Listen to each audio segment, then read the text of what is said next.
There was a unique lunchtime hum in our office building, that low, persistent buzz that had worked its way into my bones after years of working together.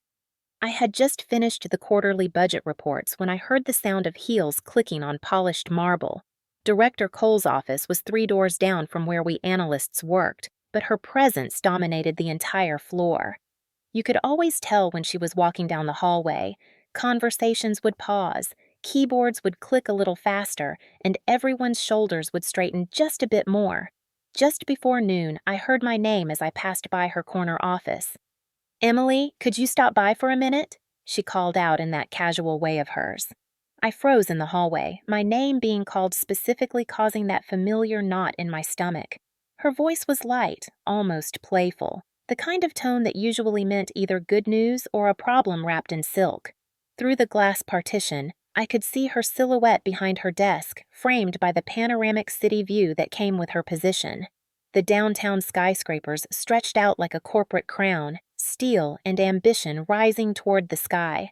I stepped inside, my heels sinking into that thick carpet reserved for executives. "Is everything all right, Director?" She was placing files into an elegant leather briefcase, probably worth more than my monthly rent. Her navy blazer was already unbuttoned, as if she was ready to head out for lunch. Her hair, which was always in a perfect bun during morning meetings, had loosened with a rebellious strand falling against her cheek.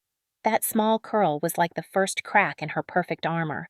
The afternoon sun filtered through the floor-to-ceiling windows, washing everything in golden light that made even ordinary conversations feel important. 15 floors below, I could hear the rumble of traffic, the city's pulse, steady and relentless. "Could I borrow your car for this afternoon?" she said, as casually as if she were asking for a stapler. My car, the gleaming silver Hyundai I had finally bought last month after months of taking the bus to work, borrowing cars from friends.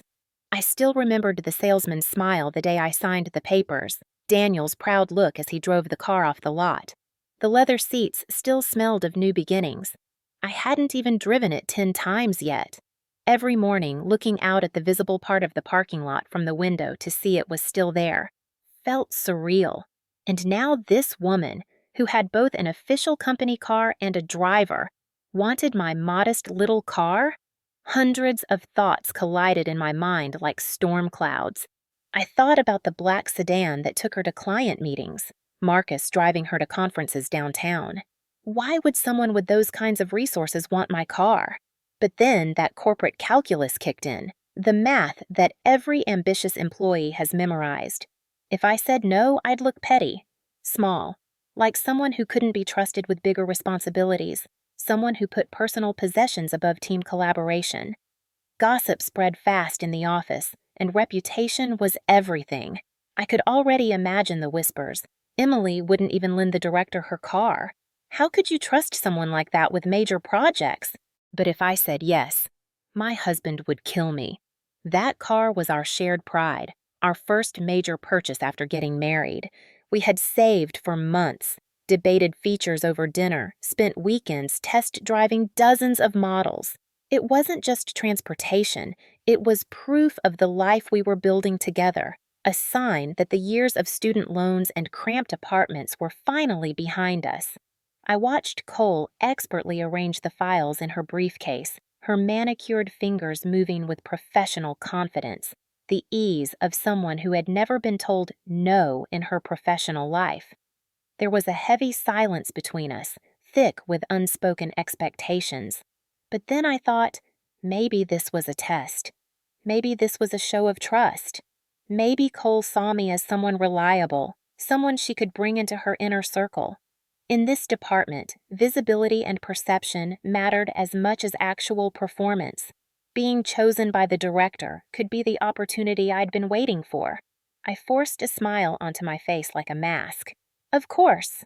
The keys are yours." The relief on her face was instant and genuine. "You're really saving my life, Emily. I'll have it back by 5. I handed over the key fob and she grasped the silver remote like it was a borrowed pen. I walked back to my desk with the weight of what we'd agreed to settling on my shoulders, navigating through the curious glances of my colleagues. From the window, I watched her stride purposefully toward the parking garage, her silhouette disappearing between the concrete pillars. The afternoon crawled by. Every time I checked the clock, I calculated how I'd explain this to Daniel, how I could frame it as a career move. By 4:30, I was rehearsing conversations in my head, crafting sentences that would make this decision seem reasonable, even praiseworthy. I rode home on a crowded bus that evening, squeezed between passengers who smelled of coffee and defeat. The 40-minute journey gave me far too much time to think, to imagine the look on Daniel's face when he didn't see the car in the parking spot. My first mistake was not calling him beforehand, not preparing him for what he'd find. The moment I walked through the door of our small apartment, Daniel was waiting in the kitchen with his arms crossed. The evening light filtered through our single window, casting sharp shadows across his face. Our kitchen was too small for two people to move around comfortably at the same time. With his large frame, the space felt even more cramped. "Where's the car?" His voice was flat, but the hardness underneath was clear. "Did you get a ticket?" "Get it towed?" I set my purse on the counter, trying to buy time with the sound of keys and papers rustling. The noise echoed off the bare walls, making our apartment's silence even more pronounced. "Cole took it." He raised an eyebrow, his expression shifting from confusion to suspicion. "That's your story?" The words stung more than they should have. In our 2 years of marriage, Daniel had never questioned my honesty so directly. We'd fought about money, my long hours whose turn it was to do laundry, but never about truth itself. "That is the truth. Call her if you don't believe me." I expected him to back down, to see the hurt in my voice and apologize, but he stood there like someone who had caught a bluff. He picked up the phone. He didn't hesitate. He called, and she lied. "No!" Cole's voice came through, sharp and official, with no trace of the casual tone from the office that afternoon. "I have my own official car and driver. Why would I need to borrow your wife's car?" The thin sound of the phone hanging up echoed in our tiny kitchen. That lie shattered the fragile peace in our home like glass.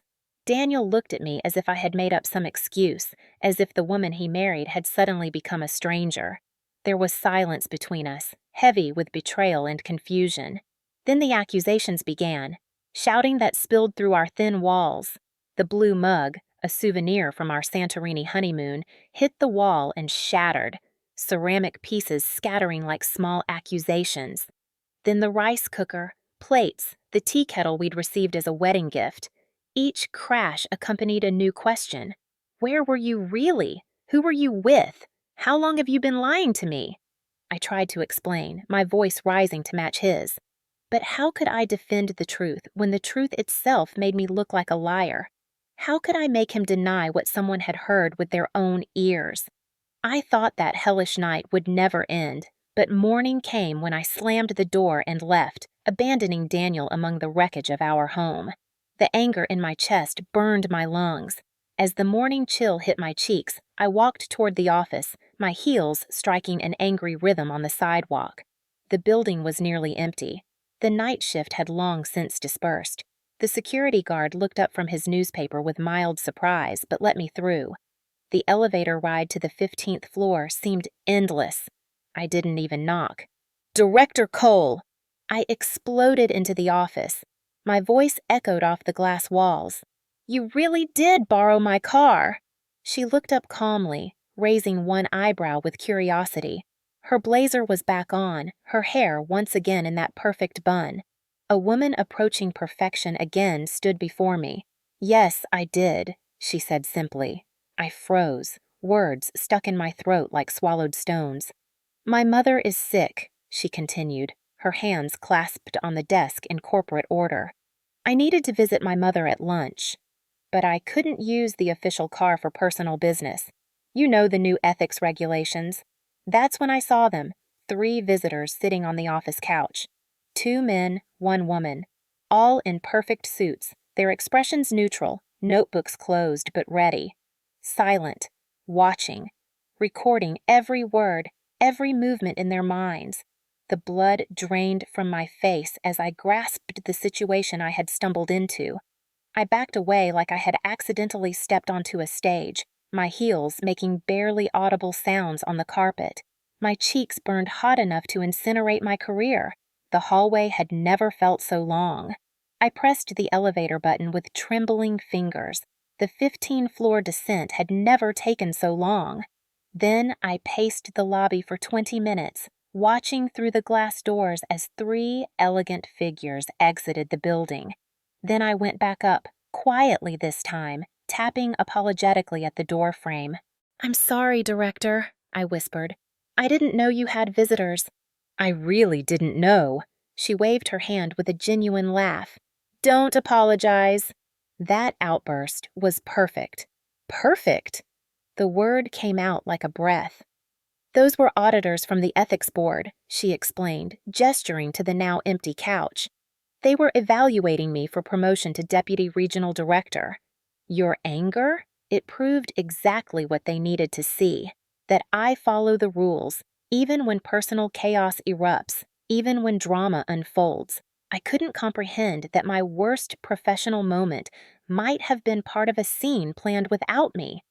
"So, I actually helped you?" "You tied the bow on it." She touched my shoulder, her hand warm through my jacket. "Thank you, Emily." I couldn't have planned it better. The pieces began fitting together, forming a picture I hadn't seen before. "But why did you lie to my husband?" I said quietly. "It made me look like a liar." "To him, I made it all up." She sighed, and for the first time I saw her look somewhat embarrassed. Something human emerged from beneath that corporate confidence. "My mother overheard the call.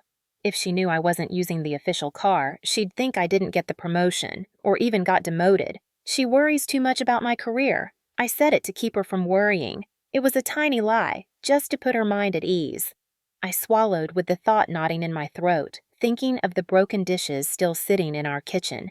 That tiny lie nearly cost me my marriage.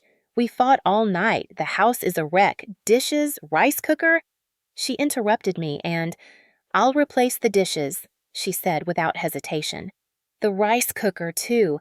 Maybe I'll send a bottle of wine as well for you two to make up. Consider it compensation for services rendered." She smiled, then grew serious. "Also, Emily, I have news. Our human resources director is retiring at the end of the month. I need someone reliable to take her place. Someone who understands discretion, who can handle complex situations with grace." Her words hung in the air like a bridge built over chaos. 2 weeks later, I was sitting in the Human Resources Director's office, now mine. The view wasn't as spectacular as Cole's corner office, but it was mine. The nameplate on my desk read, "Emily Harrison, Director of Human Resources," the gold letters gleaming in the morning light.